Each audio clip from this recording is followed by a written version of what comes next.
बोलिए। सच्चिदानंद भगवान की जय। सद्गुरुदेव भगवान की जय। यह है 16वें अध्याय का 7वां।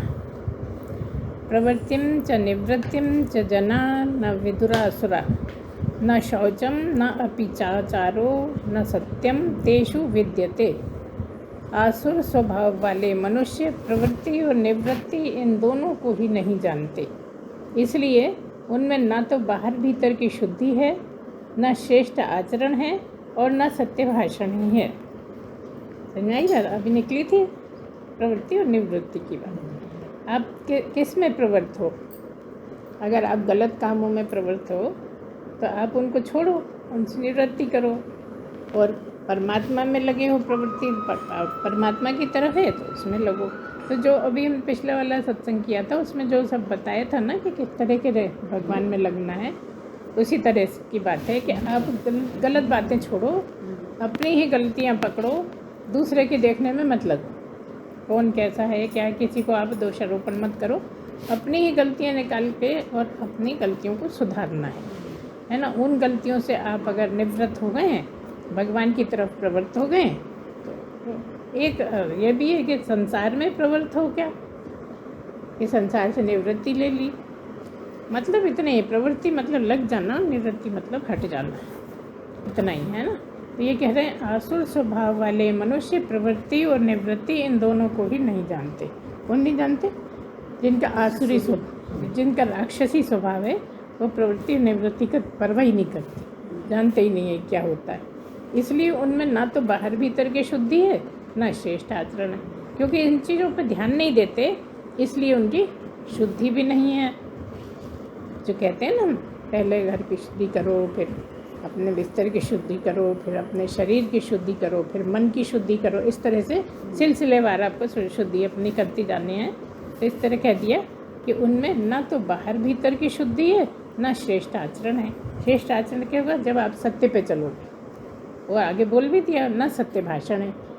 श्रेष्ठ आचरण जब होगा जब आप सत्य पे चलोगे, सत्य पे चलते रहोगे तो आपका धीरे धीरे आचरण श्रेष्ठ क्यों जाएगा?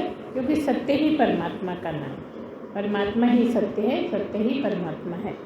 मतलब परमात्मा का दूसरा नाम है सत्य, और सत्य पे चलते चलते ही आप ब्रह्म तक पहुंच सकते हो। तो ये एक इतना स्ट्रांग पॉइंट है सत्य की बात, कि केवल सत्य पे चलते चलते आदमी ब्रह्म तक पहुंच सकता है, केवल मात्र। क्योंकि जो सत्यभाषी रहता है, जो सत्य भाषण करता है, उसके अपने आप दुर्गुण हटते जाते हैं।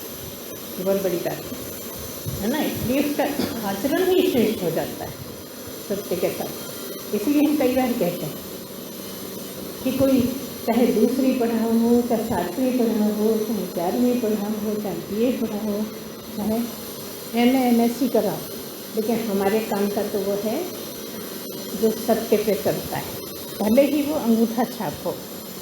अगर हिम्मत से ये कह सकता है कि मैं तो अंगूठा छाप हूँ, तो वो तुमसे बहुत बड़ा है। क्योंकि झूठ और सच में एक जानने वाला है ना। हमसे बोल दोगे, किसी और से बोल दोगे, लेकिन तुम्हें तो पता है ना तुम कौन हो। ब्रह्म हो ना, ब्रह्म से क्या छुपा है। इसलिए क्योंकि तुम सत्य हो और सत्य पे चलोगे तो सत्य ही हो जाओगे। हो तो सत्य, चलते झूठ पे हो। और ये समाज में अपना सिर ऊंचा करने के लिए बहुत सी चीज़ें झूठ बोलने में आती हैं। अभी भी आप ध्यान देना, ये आदमी वही बांस वाली बात है ना, कि मेरे पास तो 15 फीट का बांस है। उसने कहा अरे तेरे पास 15 फीट का, मेरे यहाँ तो 20 फीट का है। फिर वो कह रहा अरे तेरे यहाँ बस 20 का ही, मेरे चाचा जी लाए थे वो 30 फीट का। मतलब इसका कोई अंत नहीं है। इसका बहुत अच्छा तरीका ये है, जब महिलाएं गिरती है वो भी अपने को जाता है, फिर दूसरी जाता है, फिर पहली जाता है, ऐसा चलता है। इसका बहुत अच्छा तरीका क्या है कि जब हनुमान जी जा रहे थे लंका, क्या हुआ था? सुरसा, याद कर लो। इससे बढ़िया और क्या? जब वहाँ जा रहे थे और सुरसा मिली, सुरसा ने बड़ा सा मुँह खोला खाने के लिए, तो हनुमान जी हो गए और बड़े, है ना। वो खाने के लिए दौड़ी तो और बड़े हो गए। फिर उसने और बड़ा रूप धारण करा, क्योंकि अब उसका मुँह छोटा पड़ रहा है, तो उसने और बड़ा मुँह करा, हनुमान जी और बड़े हो गए। क्यों खेल खेल रहे थे कि जब बहुत बड़ा कर लिया तो मक्खी बन के घूमने आई मुँह में और बाहर आ गई। इससे क्या पता लग रहा है? छोटे हाँ, तो हाँ, आप अपने आप को ज़्यादा मत पढ़ो, आप अपने को छोटा करके बताओ। अगर आपको ब्रह्म तक पहुँचना है और कोई आपके साथ 30 मार्क का बन रहा है, आप 30 मार्क का बन करो, आप छोटे से बन जाओ कि मैं अपने को बेचारा समझ लो, बात वहीं खत्म हो गई। नहीं तो कितना झूठ बोलने में आ जाएगा, कोई हिसाब ही नहीं है, झूठ का तो कोई अंत नहीं है ना। इसलिए सत्य में कहीं कभी बदलाव नहीं, सत्य में कोई चेंज नहीं। चेंज काय में है? झूठ में। जब झूठ पकड़ में आता है तो आप कुछ और बोलते हो, फिर वो पकड़ में आता है तो और कुछ बोलते हो, मतलब झूठ बोलते ही जाते हो। लेकिन झूठ सच तो नहीं हो सकता ना, सच सच है, झूठ झूठ है। इसलिए सत्य हमेशा एक सही रहता है, उसमें कोई बदलाव आता ही नहीं। जबकि झूठ में तरह तरह के घुमा घुमा के देख लो ना, जैसे बच्चे, छोटे बच्चे भी होते हैं, कोई चीज़ खरीद कर आप पूछोगे तो फिर कुछ बोल देंगे, फिर पूछोगे तो और कुछ बोल देंगे, बोलते जाएंगे जब तक उनसे बनेगा। तो इस तरह से सत्य में बहुत ज़्यादा ताकत है। केवल एक मंत्र अगर आ जाए आपको जीवन में कि सत्य पे ही चलना है, कुछ करने की जरूरत नहीं है, आप ब्रह्म ही हो ही जाओ, निश्चित हो जाओ। लेकिन अपना होता नहीं है। जो आनंद झूठ बोलने में आता है लोगों को, वो सच में नहीं आता। जबकि अंदर पता है कि हम झूठ बोल रहे हैं, तब भी बोलते जाते हैं। तो कह रहे हैं कि ऐसे लोगों में क्या होता है, ना तो प्रवृत्ति निवृत्ति को जानते हैं क्योंकि आसुरी स्वभाव है उनका, ना उनका आचरण बहुत अच्छा है ना, और ना सत्य भाषण। तो आप आखिरी शब्द को पकड़ो, सत्य भाषण है, तो ये सब कुछ हो जाएगा अच्छा अच्छा। आगे, असत्यम प्रतिष्ठम ते जगत आहुर्नीश्वरम अपरस्परम अस्परस्पर संभूतम किमन्य काम हेतुकम। वे आसुरी प्रकृति वाले मनुष्य कहा करते हैं कि जगत आश्रय रहित, सर्वथा असत्य और बिना ईश्वर के अपने आप केवल स्त्री पुरुष के संयोग से उत्पन्न है। अतः केवल काम ही इसका कारण है, इसके सिवा और क्या है। इस तरह की बहस करते हैं लोग। जो आसुरी प्रवृत्ति वाले हैं वो कहते हैं कि जगत जगत कुछ नहीं है, ये तो बस स्त्री पुरुष का मिलन है। ये जगत कहाँ से बना है? स्त्री पुरुष के मिलने से बना है, बस ये समझते हैं। जबकि अपने यहाँ जगत के किस तरह से बना है ये भी बात होती है इस लाइन में। उसकी भी एक किताब है जिससे आपको कई बार पहले भी बताया है, पर पहले आप तो याद नहीं रख पाते। तो इस तरह से ये जो इस तरह के लोग हैं जो सत्य भाषण नहीं करते, जिनके बाहर भीतर की शुद्धि नहीं है, ऐसे लोग ये कहते हैं ये तो खाली स्त्री पुरुष के संयोग से ही सारा जगत बन गया, बाकी कुछ नहीं, उसमें कुछ नहीं रखा। मतलब हम तो इसी में लगे रहेंगे, इसके सिवा और है ही क्या। आगे, एतां दृष्टिम अवष्टभ्य नष्ट आत्मनो अल्पबुद्धयः प्रभवन्त्युग्रकर्माणः क्षयाय जगतो हिताः। इस मिथ्या ज्ञान को अवलंबन करके जिनका स्वभाव नष्ट हो गया है तथा जिनकी बुद्धि मंद है, वे सबका अपकार करने वाले क्रूर कर्मी मनुष्य केवल जगत के नाश के लिए ही समर्थ होते हैं। जिनका ऐसा स्वभाव होगा जो ऊपर बताया गया है ना, कि बस स्त्री पुरुष के संयोग से ही बना है जगत और कुछ नहीं, मतलब काय के लिए भेजा गया है इसको नहीं मानते। जैसे बोलते हैं ना कि यहाँ मनुष्य को केवल परमात्मा को पाने के लिए, परमात्मा को समझने के लिए भेजा है, तो वो उन बातों को नहीं मानते बिल्कुल। वो तो बस इसी में लगे रहते हैं कि तो स्त्री पुरुष के संयोग से ही बना है और कुछ सब बेकार की बातें हैं, सब झूठ चाहते हैं, सही कुछ नहीं, सब मिथ्या ज्ञान को, मिथ्या ज्ञान को ही अवलंबन करते हैं, उसी को पकड़े रहते हैं, उसी में आगे बढ़ते रहते हैं और इस तरह से बहुत ज़्यादा गिर जाते हैं। उनका स्वभाव भी नष्ट हो जाता है, उनकी बुद्धि भी बहुत मंद हो जाती है। देखिए, यहीं रहते रहते बुद्धि बहुत तीव्र भी हो जाती है और यहीं रहते रहते बहुत मंद भी हो जाती है। कोई बच्चा बचपन में हो सकता है बहुत मंद बुद्धि का, लेकिन अच्छा आचरण होगा, अच्छी तरफ चलेगा, सत्य बोलेगा, तो उसकी बुद्धि बहुत तीव्र हो जाएगी। और बचपन में अगर बहुत तीव्र बुद्धि है और गलत तरफ चला जाएगा तो बुद्धि मंद हो जाए। ऐसे क्यों करते हैं भगवान? इसलिए करते हैं कि अगर तीव्र बुद्धि हो, गलत कामों में लगे हो, तो तुम तो संसार का भी बहुत नुकसान कर दो, जैसे करते ही रहते हैं लोग। इसलिए बुद्धि को मंद कर देते हैं भगवान। कई बच्चे बचपन में तेज हैं तो बड़े होकर मंद हो जाते हैं, कई बचपन में मंद हैं, अच्छे कामों में लगे हैं, भगवान का आसरा है, भगवान की चर्चा करते हैं तो बड़े होकर तेज हो जाते हैं। लेकिन ऐसे बच्चों को ध्यान बहुत देना पड़ता है।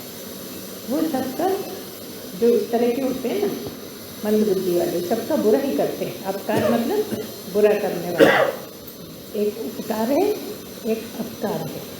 इसलिए अपकार करने वाले, क्रूर करने मतलब क्रूरता से, दया नहीं है उनमें। क्रूर मतलब दया के बिना, दया से उल्टा, केवल जगत के नाश के लिए ही समझते हैं। ऐसे लोग जो होते हैं ना, गलत संगत में चले जाते हैं, गलत बातें सीख लेते हैं, आसुरी स्वभाव बन जाता है, ऐसे जगत का नाश ही करते हैं। एक ही काम कर सकते हैं, समर्थ हैं, मतलब बुरा करने में ही समर्थ हैं, अच्छा करने में समर्थ नहीं है। कामम आश्रित्य दुष्पूरम दम्भ मान अमन्दान्विताः मोहाद गृहीत्वा ग्रहान् प्रवर्तन्ते अशुचिव्रताः। वे दंभ, मान और मद के से युक्त मनुष्य किसी प्रकार भी पूर्ण न होने वाली कामनाओं का आश्रय लेकर अज्ञान से मिथ्या सिद्धांतों को ग्रहण करके, भ्रष्ट आचरणों को धारण करके, और क्या करते हैं, संसार में विचरते रहते हैं। उनका बताए जिनकी बुद्धि मंद हो गई है, जो गलत सोचते हैं, जो भगवान की तरफ नहीं जाते हैं, जो बस स्त्री पुरुष के ही बारे में सोचते हैं, ऐसे लोगों का किस तरह के होते हैं? दूसरों का अपकार करने वाले होते हैं, क्योंकि उनकी बुद्धि में इतना दम नहीं है कि वो अच्छा सोच पाएँ।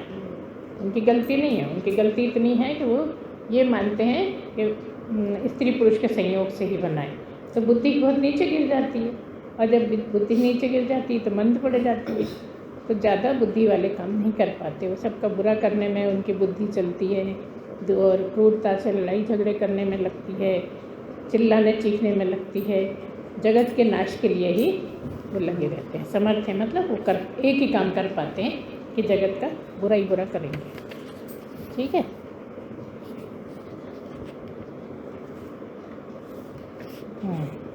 दंभ, मान और मद से युक्त में कौन सा ये वाला चल रहा है? 10वां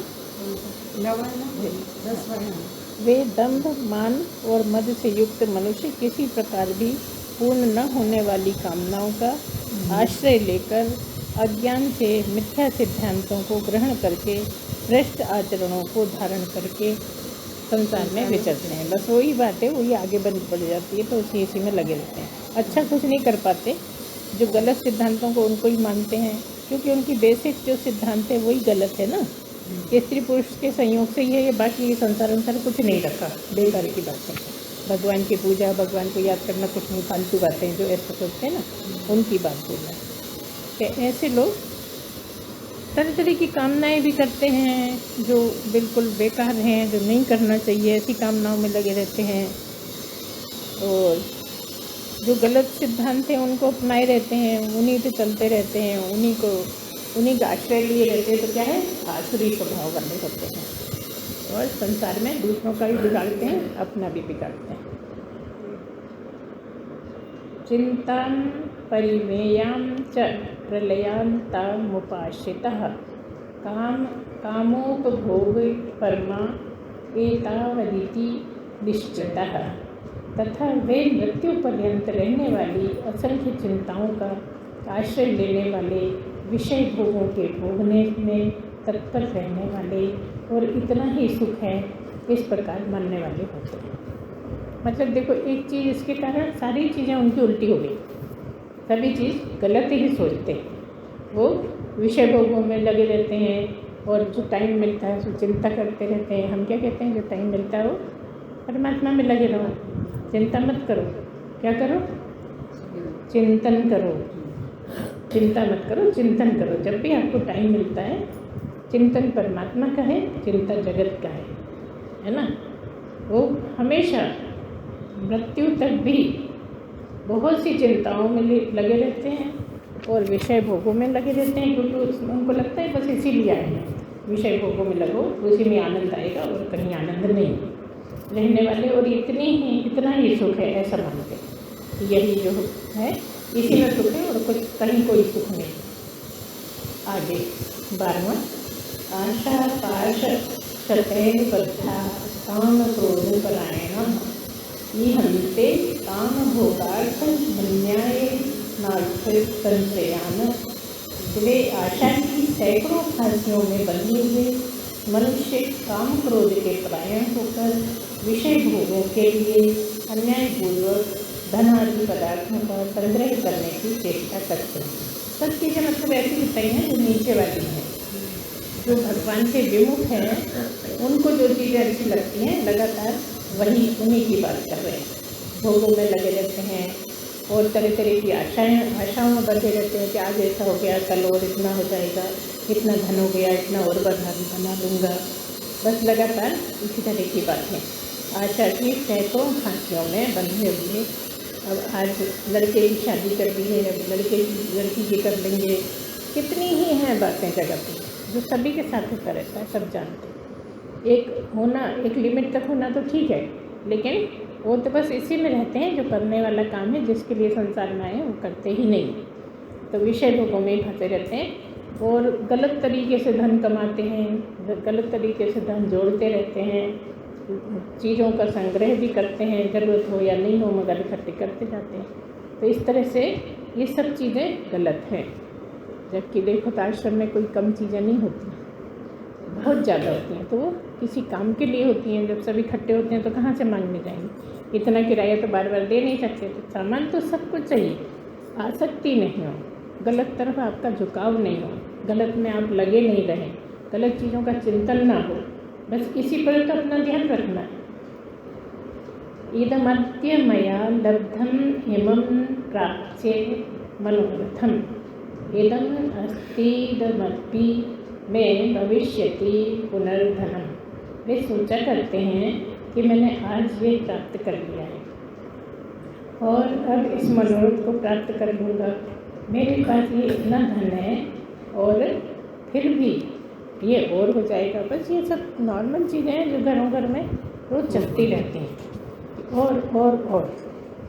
और की प्यास कभी बुझती नहीं है ना, कोई अंत नहीं है, लगातार आज इतना है कल इतना हो जाएगा, इस महीने में इतना जमा कर दिया, अगले महीने इतने और कर लेंगे तो इतना हो जाएगा, बस इसी में गायब रहते हैं, इसी में गुम होते हैं।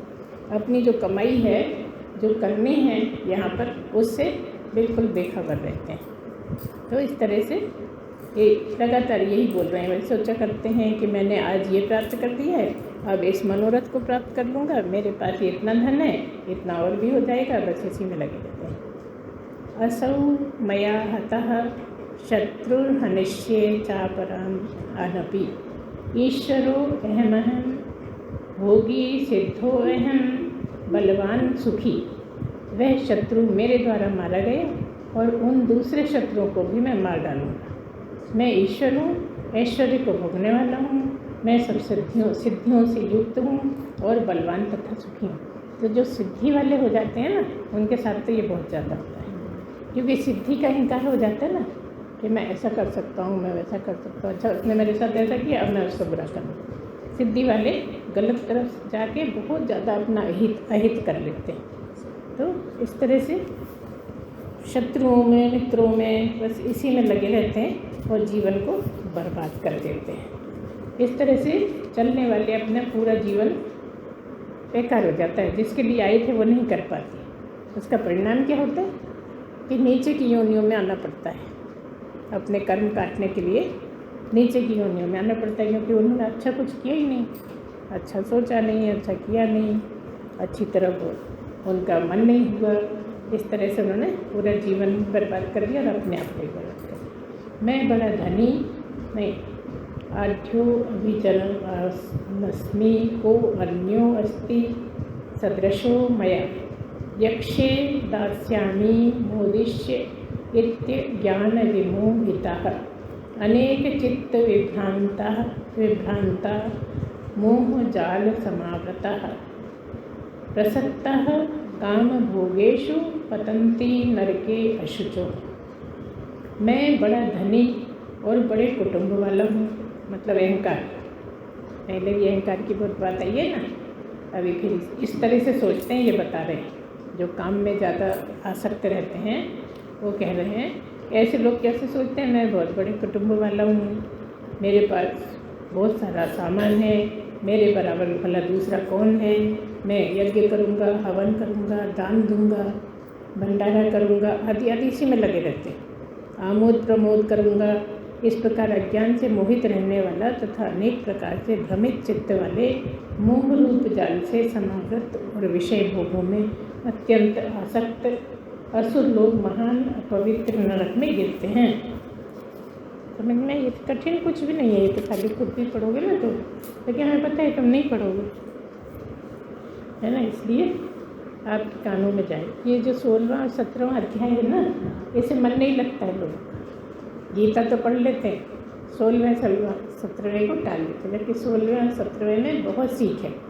लगातार गीता पढ़ने वालों को, जिनको आगे बढ़ना है, उनके लिए 16वें और 17वें पढ़ने का है, इसमें समझाने का ज़्यादा कुछ है नहीं, लेकिन तो इसलिए समझाते हैं, कम से कम यहाँ बैठ के सुनोगे तो। घर में तो बाकी छोड़, उन दोनों को ही छोड़ के आगे बढ़ जाओगे। आत्मसंभावितः स्तब्धा धनमानम दान्वितः यजन्ते नाम यज्ञस्ते दम्भे न विधिपूर्वकम।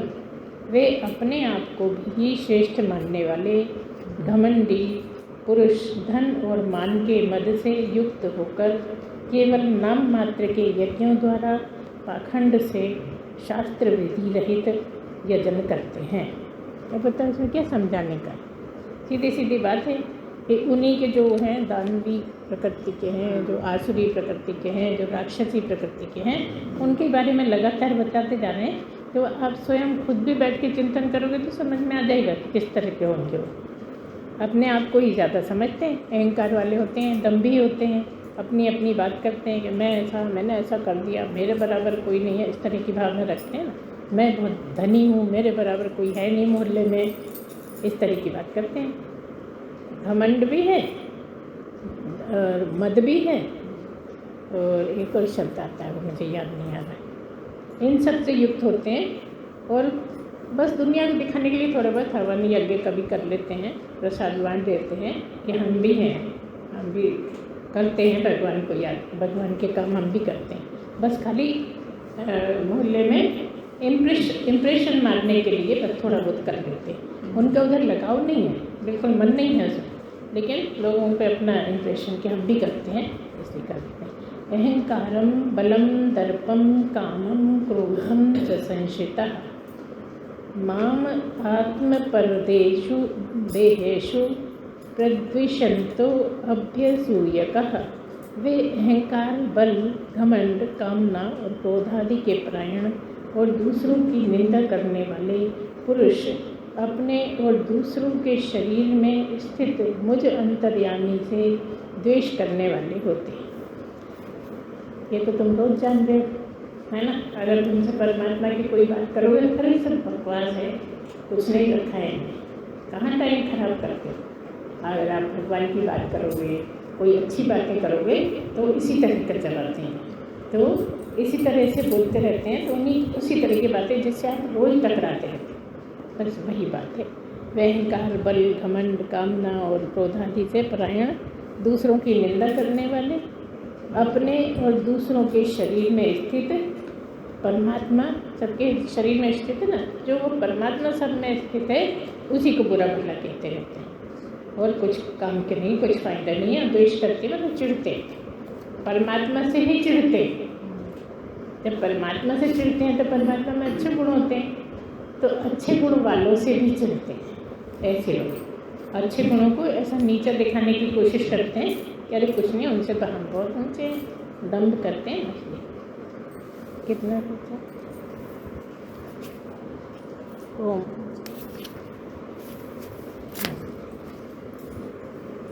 तो अब 19वां। तानहं द्विषतः क्रूर संसारेषु नराधमान् क्षिपाम्यज स्त्रमशुभान् सुरीष्वेव। कठिन है, इतना लंबा।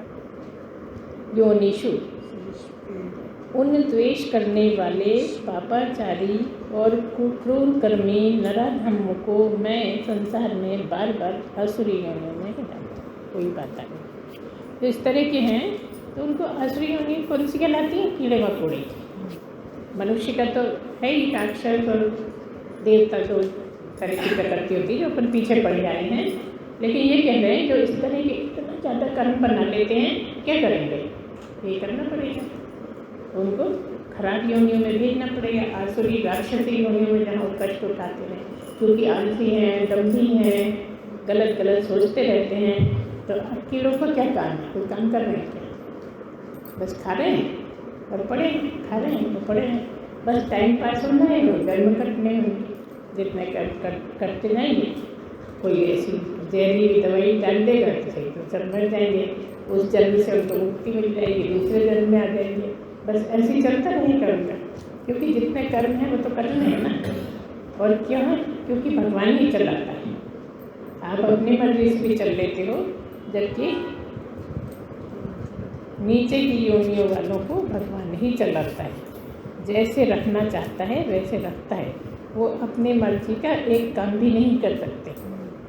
वो चाहेंगे कि भूखे रहो तो भूखे ही रहना पड़ेगा, परमात्मा चाहेगा कि नहीं इनका कुछ नहीं हो तो वैसे। वो में सबसे बड़ा उदाहरण तो मुझे ये वाला लगता है कि नीचे की योनियों में जाके या जानवर की योनियों में जाके कितना कष्ट है। मान लो दो आ गए शेर, एक दुम की तरफ से खा रहा है, एक मुंह की तरफ से खा रहा है, कितना कष्ट है, सोच के देखो ना। खींच रहे हैं, लड़ रहे हैं, क्योंकि वो कहता है मेरा शिकार, वो कहता है मेरा शिकार। क्या हालत होती है शरीर की। तो इन सब कष्टों से बचने के लिए मनुष्य जीवन को अच्छा बनाओ, अच्छा तैयारी करो, अच्छा सोचो। बुरा कुछ दिमाग में आता है तो उसको छोड़ते चलो। इसीलिए कहते हैं चिंता मत करो, चिंतन करो। चिंतन मतलब परमात्मा का सोचना, चिंतन मतलब जगत का सोचना। ठीक है ना? इस तरह से आगे बढ़ते जाइए, एक दिन आपको पूर्ण शुद्धता हो जाएगी। तो कैसा है ब्रह्म? नित्य शुद्ध बुद्ध, मुक्त भी है ही, पहले से ही मुक्त है, पहले से ही मुक्त है। लेकिन फिर मुक्त होने क्यों बोलते रहते हैं? क्योंकि समझता नहीं, समझना पड़ता है। ये दिन पूरी तरह समझ जाएगा तो मैं सचमुच मुक्त हो जाएगा। तो इस तरह से आज का कुछ और बचे हैं जो अगली बार में करेंगे। आज यहीं समाप्त करते हैं गीता के 16वें अध्याय का 8वां नंबर। ठीक है। सच्चिदानंद भगवान की जय। सद्गुरुदेव भगवान की जय।